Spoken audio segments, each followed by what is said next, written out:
Well, amid widespread criticism over Ontario's vaccine rollout, Canada's largest city is opening its first mass vaccination clinic today. It's not located inside a hospital or a long-term care home. The goal is to vaccinate 250 people a day at the Metro Toronto Convention Centre. As of now, this does not include members of the general public. The site will cater to healthcare workers. It's slated to run for 6 weeks and could become a blueprint for how to run the broader vaccination program in the months ahead. Joining me now to start things off is Dr. Isaac Bogoch. He is a member of Ontario's COVID-19 Vaccine Distribution Task Force and an infectious disease specialist. Dr. Bogoch, good morning. Great to see you. So this pilot project set to open in a couple of hours from now. How is this going to help set the stage for when the vaccine becomes available for the general public? Yeah, certainly. It's, as you point out, it's a blueprint, and while 200 to 300 vaccines per day doesn't seem like much, it actually isn't much, but it certainly is something, especially for healthcare providers that are working outside of those 19 centers in Ontario. But the key thing here is you're watching the buildup of infrastructure to massively expand vaccine delivery when the supply of vaccine goes up, and we expect that supply to go up sometime in the spring. So, it's not just the Metro Toronto Convention Centre. That's one place, but there's other places, for example, pharmacies, primary care clinics, public health clinics, mobile vaccine centers, community centers, lots of different places that are going to be providing vaccine when we have the supply. This is one of many examples. Why can't more than 250 people be vaccinated per day?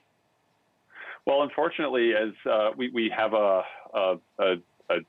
we just don't have enough vaccine. I mean, there's been the global slowdown of Pfizer vaccine as they refurbish their plant in Belgium. And while those vaccine shipments aren't going to stop, they are slowing down, and they're probably cutting our supply by about 50%.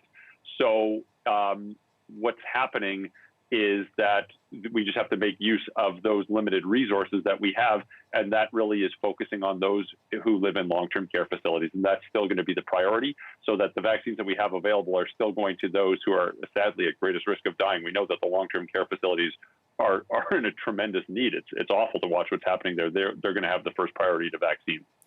So right now, registration for the vaccine is all online. When the vaccine is available to the general public, is that going to still be the case? How do you reach those people who don't have internet access or who may not be computer savvy?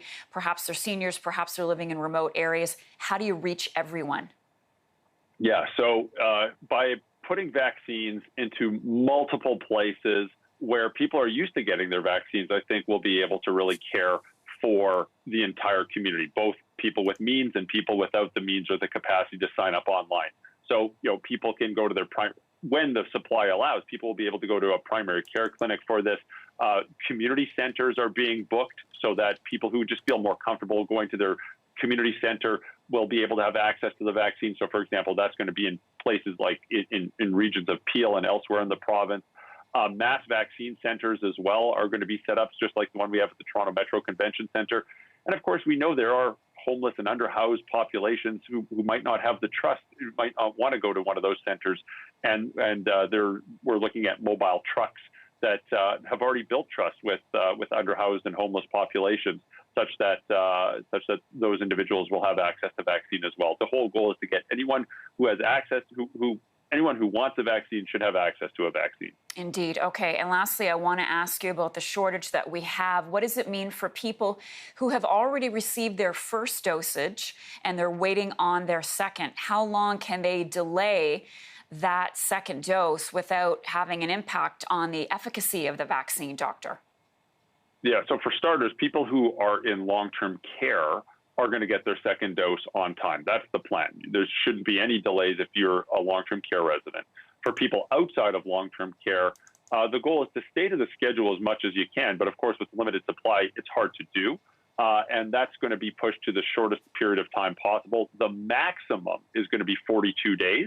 But that's not the goal. That's the maximum. People will hopefully be vaccinated far sooner than that, but they won't push it past 42 days. That aligns with World Health Organization guidance and Canadian federal guidance as well, based on the evidence from the vaccine trial. So I think that's reasonable. Okay. Dr. Bogoch, great to see you this morning. Thanks so much.